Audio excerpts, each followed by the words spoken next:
Hi hello नमस्ते, आप सभी का स्वागत है रूह को कपा देने वाली भूतिया कहानी में। आज की कहानी स्टार्ट करने से पहले मैं आप लोगों को बता दूं कि अभी मैं सीढ़ी पे हूं क्योंकि हमारे यहाँ की लाइट कट चुकी है। शायद कोई प्रॉब्लम हुआ होगा, इसी की वजह से मुझे ना सीढ़ी पे आके बैठ के स्टोरी बनाना पड़ रहा है। स्टोरी मैं आज इसलिए बना रही हूँ क्योंकि मैं 2-3 दिनों से स्टोरी नहीं डाल रही थी एंड बहुत सारे कमेंट आ रहे थे कि दी प्लीज़ स्टोरी डालो, कंटिन्यूअस डालो, बट हो नहीं पा रहा है, जिसके लिए मैं सॉरी बोलूंगी। प्लस मेरे दिमाग में ना अभी एक बहुत बड़ा भूतिया कांड की स्टोरी है, तो मैं चाह रही हूँ कि आपके साथ शेयर करूँ। तो चलिए बिना देर की इस कहानी को शुरुआत करते हैं। आज की जो भूतिया कहानी है ना, यह बहुत टाइम पहले की है।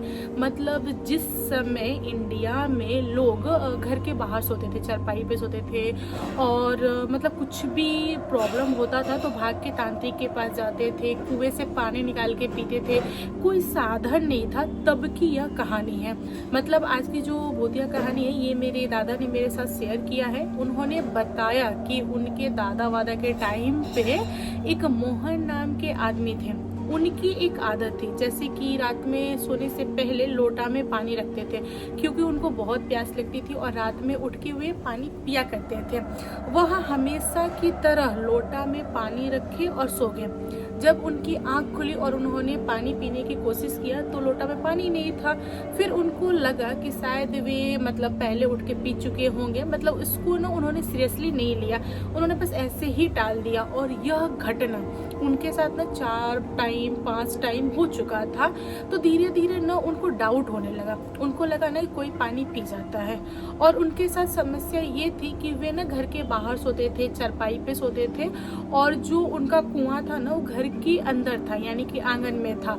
और रात के टाइम पे वे उठ के घर के अंदर नहीं जा सकते थे क्योंकि घर के अंदर ना औरतें रहती थी। तो इसी कारण मोहन जी थोड़े शर्माते थे और अंदर जाना पसंद नहीं करते थे, इसीलिए उनकी जो रात थी ना वो प्यासे कट जाती थी। और उन्होंने एक दिन विचार किया कि मुझे रात में जगना चाहिए और मुझे देखना चाहिए कि यह शरारत मेरे साथ कौन कर रहा है। उनको ऐसा लगता था ना कि कोई बगल वाला जो सो रहा हो वो पी लेता होगा, या फिर मतलब कोई प्यासा जानवर उधर आके पी लेता होगा, जैसे कुत्ता उत्ता हो गया कि वह लोटे के ऊपर का ढक्कन हटा के पी लेता होगा। उनके मन में ना अलग अलग टाइप के विचार आ रहे थे, लेकिन उनको कंफर्म नहीं था कि यह कांड कौन कर रहा है। उन्होंने एक दिन मन बनाया कि मैं आज रात में जगूंगा और देखूंगा कि यह चीज कौन कर रहा है।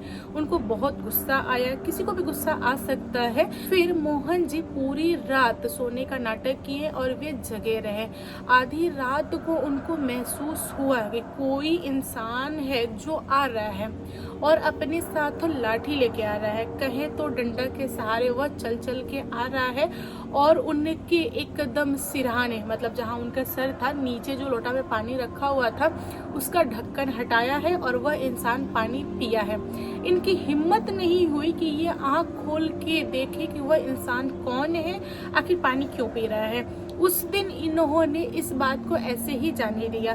फिर अगले दिन सुबह उन्होंने अपने पापा से और मम्मी से ये बात बोला तो उनके घर वालों ने इसे हल्के में ले लिया, मतलब इस चीज को किसी ने सीरियस में नहीं लिया। फिर वे रात को सोने गए तो वे आराम से सोए, उनके साथ कोई समस्या नहीं हुई। लेकिन अगले दिन जब वह सुबह में उठे, मतलब सो के, तो उन्होंने देखा कि उनको चारों तरफ से लोगों ने घेर के रखा हुआ है। उनका जो बॉडी है वह बहुत ज्यादा दुख रहा है। उनकी बॉडी पे ना अलग अलग टाइप के निशान थे। उनको कुछ भी याद नहीं था कि उनके साथ रात में क्या हुआ है। बस सुबह आंख खुली तो बहुत ही ज्यादा दर्द में थे, वह करा रहे थे, चिल्ला रहे थे। उनके जो मम्मी पापा थे उन्होंने उनको बांध के रखा हुआ था, वो भी चारपाई से। यह चीज वह समझ नहीं पाए। उन्होंने अपने मम्मी पापा को बोला कि आप लोग खोल दीजिए, मुझे क्यों बांधे हुए हैं, आखिर क्यों इतना कष्ट दे रहे हैं, क्या हुआ है मेरे साथ, मुझे क्यों दर्द हो रहा है। लेकिन कोई भी उनको कुछ भी जवाब नहीं देता था। दोस्तों, यहाँ पर यह हुआ था कि मोहन जी के जो फादर थे उन्होंने किसी जानकार को बुलाया था, यानी कि तांत्रिक को बुलाया था। पहले के टाइम में क्या होता था कि अगर बच्चा को कोई भी प्रॉब्लम हो जाता है तो लोग डॉक्टर वैद्य के पास बाद में जाते थे, सबसे पहले तांत्रिक। उन लोगों को ऐसा लगता था ना कि भूत प्यार वगैरह पकड़ लिया है।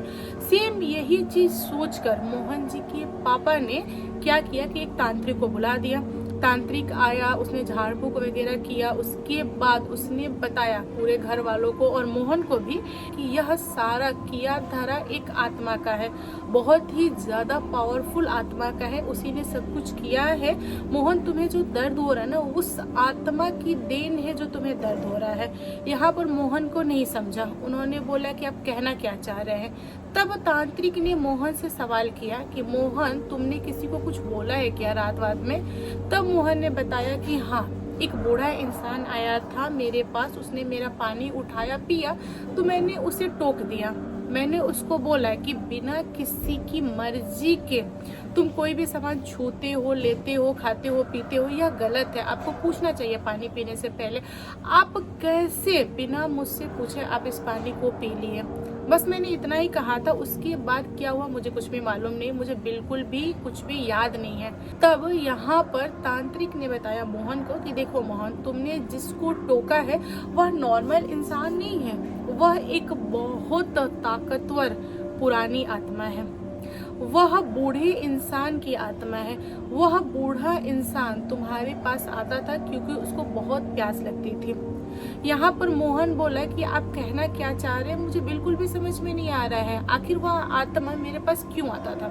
हाँ, अगर उस आत्मा को प्यास लगी है तो वह कहीं से भी पानी पी सकता है, मेरे ही लोटे का पानी क्यों पी रहा है? तब तांत्रिक ने मोहन को बताया कि देखो मोहन, जो आत्मा तुम्हारे पास आई थी उस आत्मा की मतलब हाल फिलहाल में ही डेथ हुआ है और वह आत्मा बन गया है और वह 12 दिनों के लिए इधर उधर भटकेगा। जब तक उसका काम क्रिया खत्म नहीं हो जाता तब तक वह भटकेगा और वह तुम्हारे पास भटकते भटकते कुछ टाइम पहले आया था तो उसने देखा कि तुम्हारे लोटा में साफ सुथरा जल है तो उसने पी लिया। बस यहीं से उसकी कहानी स्टार्ट हुई, क्योंकि उस आत्मा को बहुत प्यास लग रही थी और वह बार बार आधी रात में तुम्हारे पास आता था क्योंकि दिन में आ नहीं सकता और तुम्हारा सारा का सारा पानी वही आत्मा पीता था। और तुमने क्या किया कि उस आत्मा को टोक दिया, पानी देने से मना कर दिया, बस वह गुस्सा के तुम्हें उठा के पटक दिया है और तुम्हारे साथ उसने ही मारपीट वगैरह किया है। हालांकि तुमको याद नहीं है, लेकिन आत्मा ने ही सब कुछ किया है। यह सुनने के बाद से मोहन और मोहन के सारे घर वाले डर गए। उन लोगों ने सोचा कि अगर आत्मा ने इतना कुछ किया है इसका मतलब वह आत्मा फिर आएगी, फिर परेशान करेगी। तब तांत्रिक ने सबको बताया कि देखो, जो आत्मा थी वह दुनिया छोड़ के यानी कि यह दुनिया छोड़ के चली गई, उसकी आत्मा तृप्त हो गई है। जब तक उसका काम कजिया वगैरह नहीं बीता था तब तक वह आत्मा के रूप में भटका है, अब वह नहीं भटक रहा। इस हिसाब से मोहन के ऊपर किसी भी आत्मा की छाया नहीं है, आज से मोहन ठीक है। दोस्तों, यह सुनने के बाद से मोहन के परिवार वाले, मोहन और गांव समाज के सारे लोगों को थोड़ी सी शांति हुई। फिर भी मोहन की माँ ने क्या किया कि तांत्रिक से एक ताबीज बनवा के अपने बेटे को पहना दिया। मोहन जी के शरीर पे जो घाव थे उसको भरने में थोड़ा टाइम लगा, लेकिन आगे चल के मोहन जी एकदम स्वस्थ हो गए और मोहन जी ने अपनी लाइफ में एक सबक सीखा कि कुछ भी हो जाए, ना ही किसी अजनबी को टोकना है, ना ही किसी चीज के लिए मना करना है। जो हो रहा है उसे होने दो, और यहीं पे होती है कहानी खत्म। तो दोस्तों, आप लोग बताओ आज की कहानी कैसी लगी? कहानी पसंद आया हो तो प्लीज लाइक एंड शेयर कीजिएगा और मेरे चैनल पे न्यू आए हो तो चैनल को सब्सक्राइब करना। Thank you, bye bye.